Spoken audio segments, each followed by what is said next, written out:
नमस्कार दोस्तों। सबसे पहले हम स्वागत करते हैं आपका career maker coaching class Satna में। और हमेशा की तरह आज हम फिर हाजिर हैं नए करंट अफेयर की क्लास लेकर के।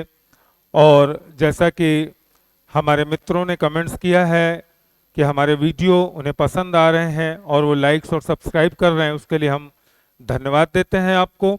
चलिए आपका ज़्यादा समय न लेते हुए आज की करंट अफेयर की क्लास प्रारंभ करते हैं। और जैसा कि हमेशा की तरह हम आपसे कमेंट्स बॉक्स में एक आंसर डालने के लिए बोलते हैं। पिछले वीडियो में जो प्रश्न दिया था सभी मित्रों ने, बहुत सारे दोस्तों ने डाला है और सभी के जवाब सही हैं। आप इसी तरह से हमारे साथ रहें, हमारा उत्साह बढ़ाते रहें, हम आपके आभारी रहेंगे। चलिए देखते हैं हमारा कल का प्रश्न क्या था। कल का प्रश्न था कि पंच केदारों में शामिल किस मंदिर को हाल ही में पंच केदारों में शामिल किस मंदिर को हाल ही में राष्ट्रीय महत्व का स्मारक घोषित किया गया। चार ऑप्शंस हैं: तुंगनाथ मंदिर, बद्रीनाथ मंदिर, महाकाल जो हमारे उज्जैन का महाकालेश्वर मंदिर है, या इनमें से कोई नहीं। तो इसका सही जवाब है तुंगनाथ मंदिर। आइए तुंगनाथ मंदिर के बारे में कुछ जानकारी हासिल करते हैं। तुंगनाथ मंदिर का भव्य दृश्य आप जो अपने स्क्रीन पर देख रहे हैं। आइए जानते हैं तुंगनाथ मंदिर का कुछ इतिहास। 27 मार्च को केंद्र सरकार द्वारा प्राचीन तुंगनाथ मंदिर को राष्ट्रीय महत्व का स्मारक घोषित करने के लिए अधिसूचना जारी की गई थी। 27 मार्च को तुंगनाथ मंदिर उत्तराखंड के रुद्रप्रयाग जिले में स्थित है। हिंदुओं के लिए यह एक महत्वपूर्ण तीर्थ स्थल है। यह उत्तराखंड के पांच पंच केदारों में से तीसरा है। तुंगनाथ मंदिर के बारे में रोचक तथ्य यह है कि तुंगनाथ मंदिर 12,800 फीट की ऊंचाई पर स्थित है। यह एशिया में समुद्र तल में सबसे ऊंचे स्थान पर स्थित अपनी तरह का एकमात्र प्राचीन शिवालय है। यह भगवान को समर्पित है, सबसे ऊंचे मंदिरों में से एक है और 5 पंच केदार मंदिरों में सबसे ऊंचा है। तुंगनाथ मंदिर एक रिज के शीर्ष पर स्थित है, जो अलकनंदा नदी, जो बद्रीनाथ के ऊपर से निकलने वाली नदी है, अलकनंदा नदी से मंदाकिनी नदी केदारनाथ से निकलती हैं, के पानी को अलग करता है। ऐसा माना जाता है कि भगवान राम ने तुंगनाथ के चारों ओर चंद्रशिला शिखर पर ध्यान किया था। मंदिर पंच केदार मंदिरों में से जुड़ा हुआ है, जो पांडवों द्वारा बनाए गए थे। ऐसा माना जाता है कि महाभारत के युद्ध के दौरान अपने चचेरे भाई कौरवों की हत्या, पांडवों ने कौरवों की हत्या कर दी थी और युद्ध में, और कौरव उनके चचेरे भाई थे। कौरवों की हत्या के पाप को क्षमा करने के लिए ऋषि व्यास ने पांडवों को भगवान शिव की पूजा करने की सलाह दी थी। यह था तुंगनाथ मंदिर का इतिहास। चलिए आज का हमारा पहला प्रश्न है आज की करंट अफेयर की क्लास का, कि हाल ही में बुद्धम शरणम गच्छामि प्रदर्शनी का आयोजन कहाँ किया गया। हाल ही में बुद्धम शरणम गच्छामि प्रदर्शनी का आयोजन कहाँ किया गया। चार ऑप्शंस हैं: नई दिल्ली, बोध गया, कुशीनगर, सारनाथ। तो नई दिल्ली में किया गया। और बोध गया, कुशीनगर, सारनाथ ये भगवान बुद्ध के जीवन से संबंधित शहर हैं, पर बुद्धम शरणम गच्छामि प्रदर्शनी का उद्घाटन नई दिल्ली में किया गया। यह भगवान बुद्ध, इन्हें लाइट ऑफ एशिया भी कहा जाता है, जो आपकी स्क्रीन पर दिख रहे हैं।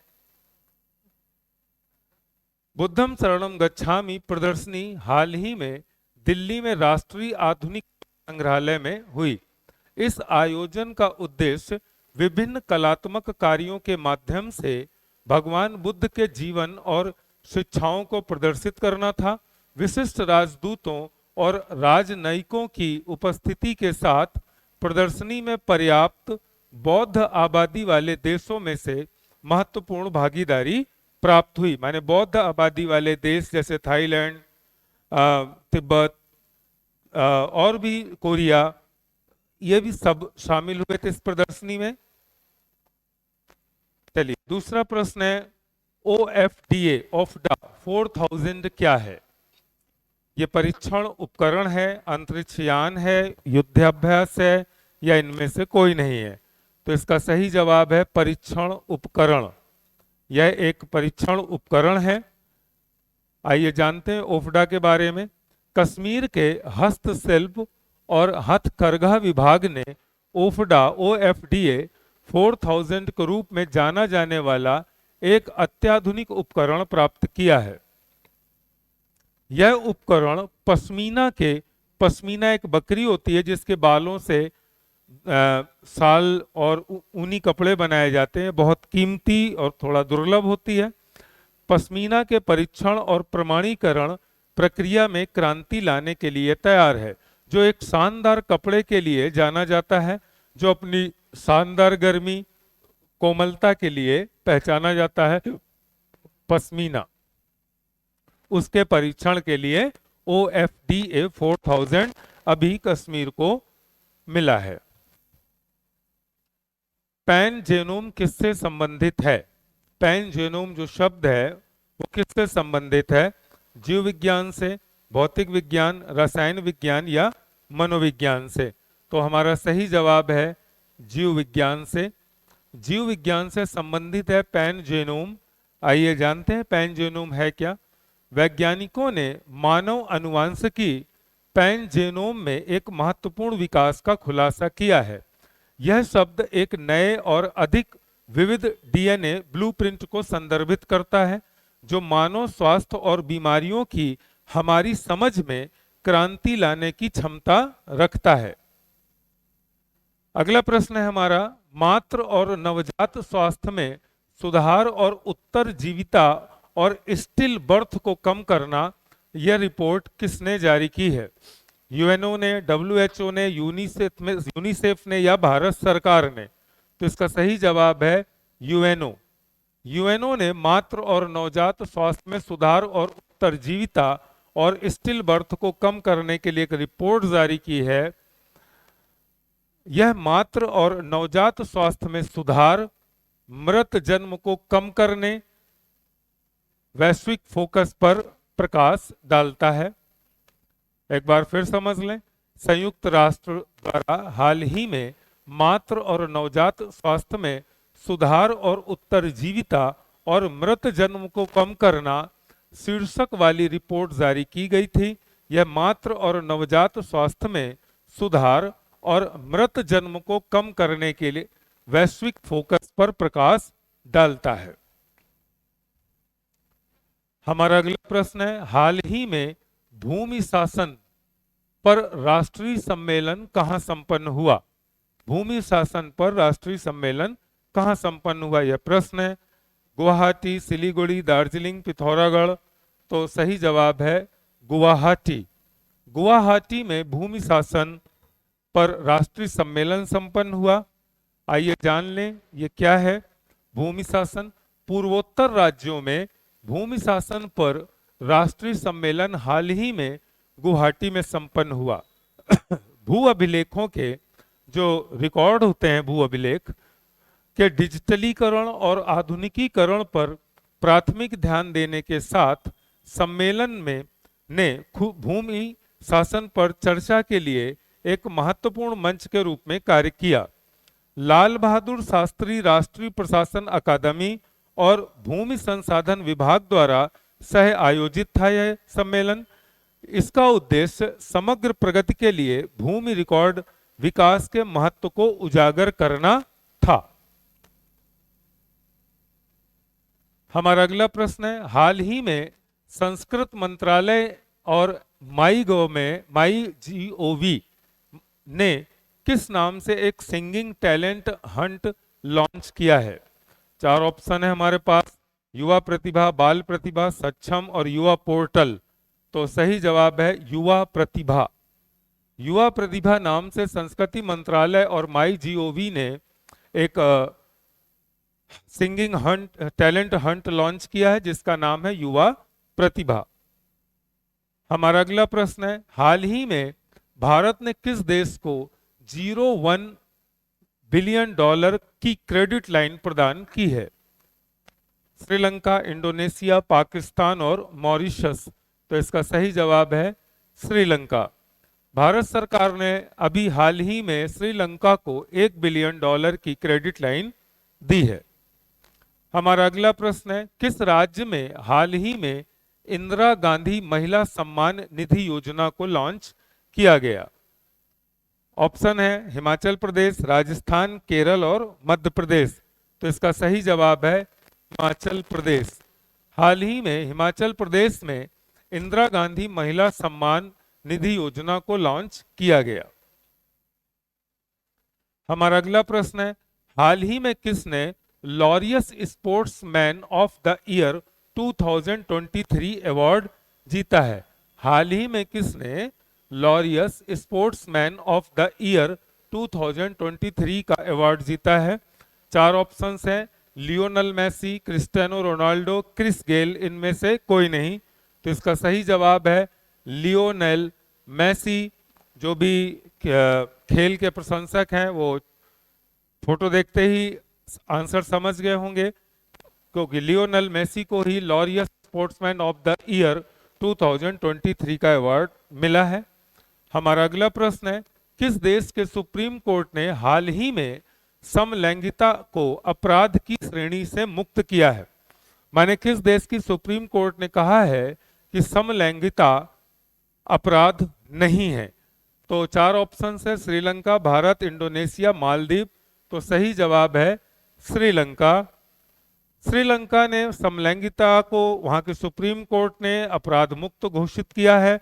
भारत में समलैंगिकता पर अभी फैसला सुप्रीम कोर्ट ने सुरक्षित रखा हुआ है, इस पर विचार विमर्श हो रहा है। अगला प्रश्न है, हाल ही में श्रीलंका के पर्यटन क्षेत्र में किस देश ने शीर्ष स्थान हासिल किया है? हमेशा की तरह चार option, Bharat, Pakistan, America, Brazil. तो सही जवाब है भारत। भारत ने हाल ही में श्रीलंका के पर्यटन क्षेत्र में शीर्ष स्थान हासिल किया है। हमारा अगला प्रश्न है, किसने हाल ही में अपनी नई किताब Draupadi Murmu from tribal hinterlands to Raisina Hills लिखी है? किसने हाल ही में अपनी नई किताब Draupadi Murmu from tribal hinterlands to Raisina Hills लिखी है? इसका चार ऑप्शंस हैं, कस्तूरी रे, शशि थरूर, जाहिदा हिना, इनमें से कोई नहीं। तो इसका सही जवाब है कस्तूरी रे। कस्तूरी रे ने हाल ही में अपनी नई किताब Draupadi Murmu from tribal hinterlands to Raisina Hills लिखी है। अगला प्रश्न है, हाल ही में किसने माइक्रोसॉफ्ट के साथ मिलकर भारतीय भाषाओं में वॉइस असिस्टेंट बुकिंग शुरू की है? हाल ही में किसने माइक्रोसॉफ्ट के साथ मिलकर भारतीय भाषाओं में वॉइस असिस्टेंट बुकिंग शुरू की है? चार ऑप्शंस हैं, मेक माई ट्रिप, ओयो, जोमेटो और स्विगी। तो इसका सही जवाब है मेक माई ट्रिप। मेक माई ट्रिप ने हाल ही में माइक्रोसॉफ्ट के साथ मिलकर भारतीय भाषाओं में वॉइस असिस्टेंट बुकिंग की शुरुआत की है। हमारा अगला प्रश्न है, किस राज्य के मुख्यमंत्री ने हाल ही में हरे कृष्णा हेरिटेज टावर की शुरुआत की है? किस राज्य के मुख्यमंत्री ने हाल ही में हरे कृष्णा हेरिटेज टावर की शुरुआत की है? चार ऑप्शंस हैं, तेलंगाना राज्य, आंध्र प्रदेश, उत्तराखंड और कर्नाटक। तो सही जवाब है तेलंगाना। तेलंगाना के मुख्यमंत्री ने हाल ही में हरे कृष्णा हेरिटेज टावर की शुरुआत की है। ये आप देख सकते हैं, श्री कृष्णा हेरिटेज टावर, खूबसूरत सा दृश्य आपके सामने है आपकी स्क्रीन पर। तेलंगाना के मुख्यमंत्री के चंद्रशेखर राव ने हैदराबाद में हरे कृष्णा हेरिटेज टावर की नींव रखी। नरसिंगी में 200 करोड़ रुपए की लागत से 6 एकड़ की भूमि पर 400 फीट ऊंचे ढांचे का निर्माण किया जाएगा। टावर में श्री श्री राधा कृष्ण और श्री वेंकटेश्वर स्वामी के मंदिर होंगे। हमारा अगला प्रश्न है, अंतरराष्ट्रीय नर्स दिवस कब मनाया जाता है? 4 ऑप्शंस हैं, 8 मई, 9 मई, 11 मई, 12 मई। तो सही जवाब है इसका 12 मई। 12 मई को अंतरराष्ट्रीय नर्स दिवस मनाया जाता है। क्यों मनाया जाता है? आज वर्ल्ड डे, आज मतलब 12 मई वर्ल्ड डे, पहली नर्स, जो दुनिया की पहली नर्स थी, फ्लोरेंस नाइटिंगेल के सम्मान में यह दिन मनाया जाता है। आज उनका माने 12 मई को 200वां जन्मदिन था। संक्रामक रोगों का डेटा जुटाना इनकी पहल आधुनिक नर्सिंग की फाउंडर फ्लोरेंस नाइटिंगेल ने किया था और उनका जन्म इटली के फ्लोरेंस में हुआ था। इन्हें नाइटिंगेल की उपाधि दी गई थी। यह है फ्लोरेंस नाइटिंगेल। अंतरराष्ट्रीय नर्स दिवस, दुनिया की सबसे पहली नर्स हैं। इनको लेडी विद द लैंप भी कहा जाता है। हमारा आज का प्रश्न है जो आपके लिए है दोस्तों, हमेशा की तरह आपसे कमेंट्स बॉक्स में आंसर की हम आशा रखते हैं। हमारा प्रश्न आपके लिए है, इसरो ने कहां पर नई सुविधा में सेमी क्रायोजेनिक इंजन का सफल परीक्षण किया है? भारतीय अंतरिक्ष अनुसंधान संगठन माने इसरो ने कहां पर नई सुविधा में सेमी क्रायोजेनिक इंजन का सफल परीक्षण किया है? 4 ऑप्शंस हैं, महेंद्रगिरी, पोखरण, चंपारण, इनमें से कोई नहीं। दोस्तों इसके जवाब आपको कमेंट्स बॉक्स में देने हैं। किसी तरह का संदेह होने पर आप कमेंट्स जरूर करें। हम भरसक प्रयास करेंगे कि आपके संदेह दूर हो सके, और कमेंट्स जरूर करें और बताएं कि हमारी क्या कमियां हैं या और हम उस पर आपके लिए क्या बेहतर से बेहतर ला सकते हैं। आपका कमेंट्स ही हमें प्रोत्साहन देता है, और ऐसा नहीं कि आप करते हैं, जो भी कमेंट्स करते हैं उनके लिए कोचिंग कैरियर मेकर क्लास की तरफ से हम धन्यवाद देते हैं। चलिए, ये प्रश्न आपके लिए है। इसी के साथ हम आज विदा लेते हैं और मिलते हैं कल एक नई करंट अफेयर क्लास के साथ। तब तक के लिए आपसे विदा चाहते हैं। नमस्कार, धन्यवाद।